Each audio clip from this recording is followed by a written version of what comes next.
por su deferencia hacia nuestro grupo parlamentario. Señorías, ya se ha dicho por otros intervinientes, la primera cuestión que llama poderosamente la atención de esta reforma es la forma como se plantea. Señorías, en democracia las formas son también parte del contenido. Fíjense si no. Se nos dice que este es un acuerdo urgente, imprescindible, necesario, tanto que ha debido ser cocinado por PP y PSOE durante el mes de agosto, pero cuya efectividad plena, maravilla de las maravillas, se difiere para 2020. Menuda urgencia, señorías. Pero, en cualquier caso, lo relevante es que con tanta prisa ambos grupos se han olvidado no solo de los grupos parlamentarios de esta Cámara, sino se han olvidado de los ciudadanos. Y se han olvidado de los ciudadanos a los que han hurtado el necesario debate a través de una consulta ciudadana, de un referéndum, lo cual, por cierto, evidencia que en el actual contexto de desafección, de descrédito de la política, con 15M o sin él, hay quien no se enmienda.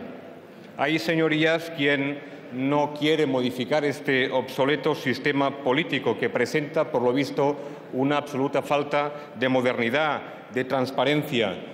Presenta un debate más bien lacerante. Resulta que PP y PSOE, que en apariencia, como hemos visto a lo largo de esta legislatura, no están de acuerdo absolutamente en nada, a excepción, evidentemente, del modelo de Estado, se despachan en una sola semana y con sordina toda una reforma constitucional. Y, por cierto, ambos grupos lo hacen descerrajándose un tiro en el pie, porque, escuchando algunos discursos esta misma mañana, ahora resulta que lo que era sagrado, inviolable e intocable, so pena de poner en cuestión, de amenazar la concordia, incluso la paz social, se puede cambiar por un simple procedimiento más propio de una insolación veraniega. Señorías, y lo digo con el debido respeto, la próxima vez que se nos diga en esta Cámara que se puede reformar la Constitución y hacerlo además de esta forma, perdónenme, pero al menos nuestro grupo se va a hacer un panzón de reír. En segundo lugar, otra cuestión que quiero traer a colación es la oportunidad y la motivación de la reforma. Y no insistiré mucho porque a estas alturas todo el mundo sabe que no se trata de una reforma sobrevenida y urgente con una medida y con una receta milagrosa para reactivar nuestra maltrecha economía. No, de lo que se trata es de una simple imposición del Banco Central Europeo, de la señora Merkel, de la derecha europea. Es el oneroso peaje que ustedes ambos están pagando a cambio del rescate de la deuda pública del mes de julio, a cambio del plácet alemán a la emisión de eurobonos. O sea, aquí el problema realmente no es el déficit público, es el déficit de credibilidad que tiene sobre todo el Gobierno y también el Partido Popular, que gobierna la mayoría de comunidades autónomas, a quienes les imponen no un simple cambio legal, sino toda una reforma constitucional,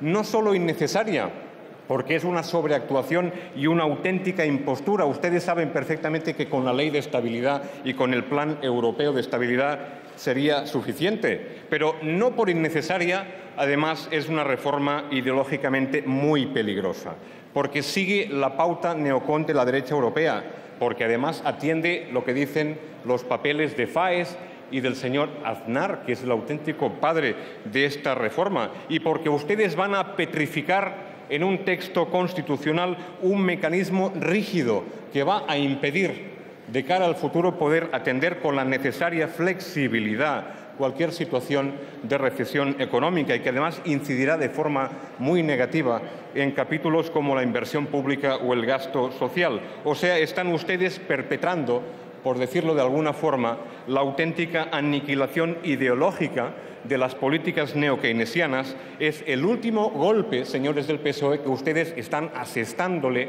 a la izquierda en la presente legislatura y a una posible salida social de la crisis. En tercer lugar, no hay mal que por bien no venga, señorías, y al final algunos se han salido con la suya, porque resulta que, aunque sea bajo el dictado de Frau Merkel, ustedes se van a cargar el último resquicio que tenían las comunidades autónomas y también las corporaciones locales que les molestaba, que era la posibilidad de controlar la disciplina presupuestaria, su auténtica autonomía financiera.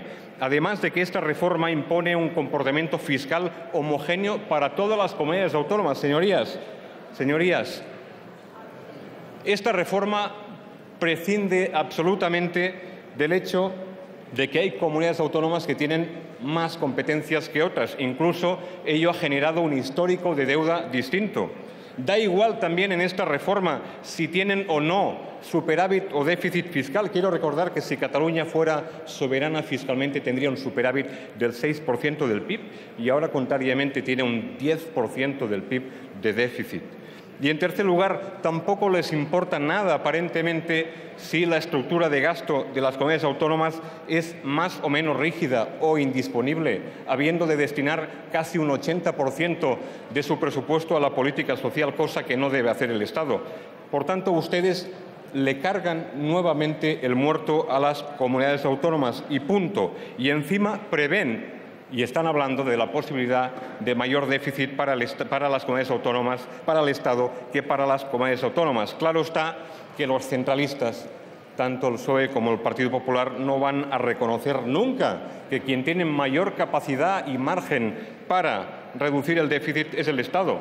Por cierto, a ser alemanes, es decir, si ustedes quieren ser como los alemanes, pues séanlo en todos. Por ejemplo, reduzcan un 40%, como han hecho este año, el presupuesto del Ministerio de Defensa. Eliminen los ministerios que concurren deslealmente con las comunidades autónomas. Abandonen, por cierto, esa manía tan costosa y obsesiva de llevar el AVE de Madrid no al cielo, sino a cualquier capital de partido judicial. Y ya, señorías, ya me perdonarán, pero el problema de déficit público, en buena parte lo que nos trae también a este debate es la mala cabeza de este Gobierno en la actual legislatura, señorías. ¿O no se acuerdan del gravísimo deterioro para las cuentas públicas que supuso ese auténtico derroche y esa auténtica borrachera propagandística de 140.000 millones de euros en todo tipo de cheques y deducciones fiscales? En 2009, que fue el año, como ustedes saben, de mayor desequilibrio fiscal, con un 11,2% del PIB de déficit, parte de este déficit se fue, evidentemente, a pagar el paro como estabilizador automático. Pero, señorías, otra parte muy importante se fue como consecuencia de la debacle, de la bajada pavorosa de ingresos públicos a través de los impuestos, porque tenemos una presión fiscal que recae sobre los asalariados y una fiscalidad para las rentas altas que se parece más bien a la de Burkina Faso. Acabo, señorías. Nosotros, a diferencia de otros grupos como Convergencia y Unió, en su día, habiendo participado en el debate constituyente, no votamos la Constitución. Y como ustedes saben, nuestra prioridad en absoluto no es la reforma. Y diría más, si se abre el melón de la reforma constitucional, creo que sería mucho peor que lo que se hizo en 1978. Pero ¿qué quieren que les diga?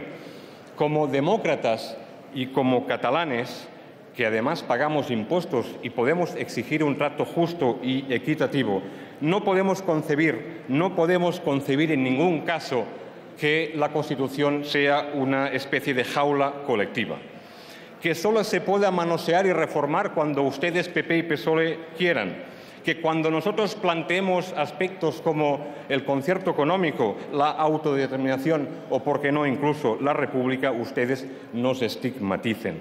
Por eso nosotros no les vamos en absoluto a seguir el juego. Nosotros no vamos a participar en esta farsa.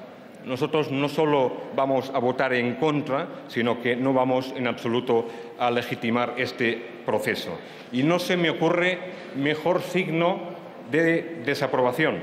Es, diría más, el único acto de dignidad política posible, al que invito también a otros grupos de la Cámara para no normalizar y para no legitimar este auténtico desaguisado. Muchas gracias, señor presidente. Muchas gracias, señorías. Muchas gracias, señor Ridao.